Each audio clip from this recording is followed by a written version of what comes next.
Chapter 14, Mishnah 2. The Mishnah presents another category of animals that are not included in the prohibition of offering outside because they're disqualified for being offered inside. An animal that sodomized a person, or that was sodomized by a person, or that was designated as an offering to an idol, or that was worshipped, or that was given as a harlot's payment, or that was given as an exchange for a dog, or that was a hybrid or a terefa, or that was born by a cesarean section. If someone offered one of them outside, even if it had been consecrated as a korban, he is not liable for offering it outside, because it is stated in the Torah that one is liable if he offered the sanctified animal outside rather than to bring it as an offering to Hashem before the tabernacle of Hashem. See Vayikra chapter 17, verse 4. This implies that the Torah is speaking about something that was fit to bring before the tabernacle of Hashem as an offering. But whatever is not fit to come before the tabernacle of Hashem as an offering, one is not liable for offering it outside. Since these animals are not fit to be brought as offerings, one is not liable for offering them outside. The Mishnah now discusses the law for offering outside a different type of disqualified animal. Regarding blemished animals that were consecrated as korbanos, whether those with permanent blemishes or those with temporary blemishes, if someone offered one of them outside, he is not liable, because it was not fit to offer inside. But Rabbi Shimon says, in the case of those with permanent blemishes, he is indeed not liable altogether, because such animals will never become fit to be offered inside.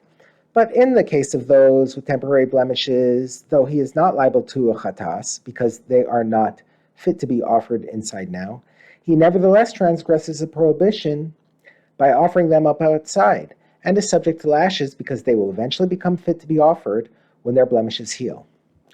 The same dispute in a second case. Regarding consecrated turtle doves whose time of fitness has not yet arrived, that is, they are too young to be offered as a korban, and consecrated young pigeons whose time of fitness has since passed, that is, they are too old to be offered as a korban, if someone offered them outside, he is not liable, because they were not fit to be offered inside. But Rabbi Shimon says, in the case of young pigeons whose time has passed, he is indeed not liable altogether, since they will never be fit to be offered inside.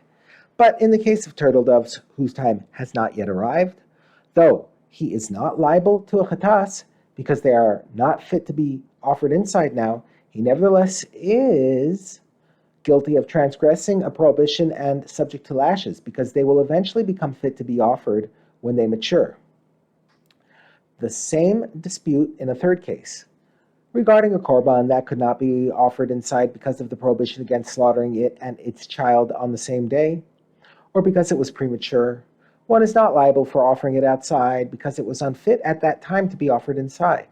But Rabbi Shimon says, for offering this type of animal outside, though one is not liable to a chatas, he nevertheless is guilty of transgressing a prohibition and subject to lashes, since these offerings will eventually be fit to be offered when the time of fitness arrives. The Mishnah now explains the underlying dispute in these three cases. For Rabbi Shimon would say, whatever is not fit right now to be offered inside, but will be fit to come as an offering at a future time, is subject to a prohibition against offering it now outside, and is subject to lashes. But there is no penalty of karas for offering it outside, since it was not then fit to be offered inside. But the sages say, whatever is not subject to karas for offering outside, because it is not fit now to be offered inside, is also not subject to a prohibition for offering it outside. Rather, he is completely exempt from punishment